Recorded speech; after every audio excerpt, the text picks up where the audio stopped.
നമസ്കാരം സുഹൃത്തുക്കളെ, ഞാൻ ബിജു കുളങ്ങര. ഞാൻ തെക്ക് ഭാഗത്തു നിന്ന് വടക്ക് ഭാഗത്തേക്ക് നടന്നു പോവുകയാണ്. റോഡിലൂടെ നടന്നു പോവുകയാണ്. റോഡിൻ്റെ പടിഞ്ഞാറ് ഭാഗത്തുള്ള ഒരു വീട്ടിൻ്റെ പറമ്പിൽ ധാരാളം കനകാമ്പര പൂക്കൾ ആ മുറ്റത്ത് വിരിഞ്ഞു നിൽക്കുന്നതിന് ശ്രദ്ധപ്പെട്ടു. ഞാൻ ആ വീട്ടിൻ്റെ ഉടമയോട് ചോദിച്ചു, ഒരു പുരുഷനാണ്, അദ്ദേഹത്തോട് ചോദിച്ചു, എന്ത് ഭംഗിയാണ്.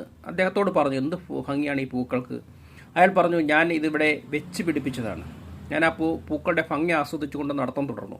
പെട്ടെന്ന് ആ പറമ്പിൽ പടിഞ്ഞാറ് ഭാഗത്തുള്ള പ്രദേശത്തേക്ക് വെള്ളം വന്ന് നിറയാൻ തുടങ്ങി.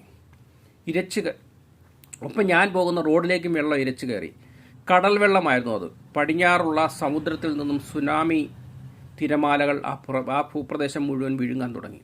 ഞാൻ ഭൂമിയിൽ നിന്ന് ഉയർന്നു പൊങ്ങി. എന്നിട്ട് വെള്ളത്തിനും റോഡിനും സമാന്തരമായി അതിന് മുകളിലൂടെ സഞ്ചരിക്കാൻ തുടങ്ങി. ഹനുമാൻ എങ്ങനെയാണോ വായുവിൽ കൂടി സഞ്ചരിക്കുന്നത് അതുപോലെ വടക്ക് ഭാഗത്തേക്ക് പറന്നുപോയ എനിക്ക് റോഡ് വക്കിൽ ധാരാളം ഗുരുമന്ദിരങ്ങൾ കാണാൻ കഴിഞ്ഞു. എല്ലായിടത്തും എന്തോ ആഘോഷങ്ങൾ നടക്കുന്നു. കുറേ ദൂരം വായുവിൽ കൂടി സഞ്ചരിച്ച് ഞാൻ ഇടത്തോട്ടും വലത്തോട്ടും റോഡുകൾ പിരിഞ്ഞു പോകുന്ന ഒരു ഭൂപ്രദേശത്തെത്തി.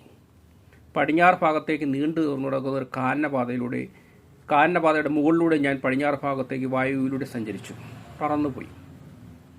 ആ യാത്ര എത്തിച്ചേർന്നത് ഒരു സമുദ്രത്തിന് സമീപമാണ്. സമുദ്രത്തിൻ്റെ മധ്യഭാഗത്ത് വലിയ ഒരു പാറയുടെ മുകളിൽ ഒരു ക്ഷേത്രം. ഞാൻ ആ ക്ഷേത്രമുറ്റത്ത് പറന്നിറങ്ങി. ധാരാളം ഭക്തരുണ്ട് ക്ഷേത്രത്തിൽ. ഞാൻ അവിടെ വടക്ക് ഭാഗത്ത് സ്ഥിതി ചെയ്യുന്ന ഒരു ഉപദേവതാ ക്ഷേത്രത്തിലേക്ക് ചെന്നു. അതിൻ്റെ മുന്നിലേക്ക് ചെന്നു. പെട്ടെന്ന് അവിടെ ആ ക്ഷേത്രത്തിന് മുന്നിൽ ഷൺമുഖൻ പ്രത്യക്ഷപ്പെട്ടു. ഷൺമുഖൻ പ്രത്യക്ഷപ്പെട്ടു. എന്നിട്ട് എന്നോട് പരിഭവം അറിയിച്ചു, എന്താണ് എന്നെ ആരും ശ്രദ്ധിക്കാത്തത്? ആരാധനയും വഴിപാടുകളും എല്ലാം ശിവന് മാത്രമേ ഉള്ളല്ലോ. ഞാൻ ഉടൻ തന്നെ അവിടുത്തെ ആ ക്ഷേത്ര പൂജാരിയെ അവിടേക്ക് കൂട്ടിക്കൊണ്ടു വന്നു. എന്നിട്ട് അയാളോട് പറഞ്ഞു, ഷൺമുഖൻ ഏതെല്ലാം തരത്തിലുള്ള ആരാധനകളും പൂജകളും ഉണ്ടോ അതെല്ലാം ഇന്നു മുതൽ മുടക്കം വരാതെ ചെയ്തു കൊള്ളുക. ക്ഷേത്ര പൂജാരി അതിന് എതിര് പറഞ്ഞില്ല. പെട്ടെന്ന് ആ സ്വപ്നദർശനം മുറിഞ്ഞു. ഇത് ജനുവരി 15 2026 ജനുവരി 15 കണ്ട ഒരു സ്വപ്നദർശനമാണ്. ധാരാളം സ്വപ്നദർശനങ്ങൾ കാണാറുണ്ടെങ്കിലും ഞാനിപ്പോൾ അത് അത്ര ഗൗരവത്തിലെടുക്കാറില്ല, ഞാൻ നോട്ട് ചെയ്യാറില്ല.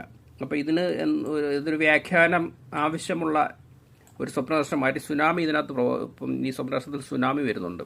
പടിഞ്ഞാറ് ഭാഗത്തുള്ള സമുദ്രത്തിൽ സുനാമി വരുന്നതായിട്ട് ഈ സ്വപ്നദർശനത്തിൽ കാണുന്നുണ്ട്. അപ്പോൾ ഇതൊരുപാട് വ്യാഖ്യാനമുള്ള ഒരു സ്വപ്നദർശനം ആയതുകൊണ്ട് തന്നെ ഞാനിത് 15 തന്നെ എൻ്റെ ബ്ലോഗിൽ എഴുതിയിടുകയുണ്ടായി. Thank you.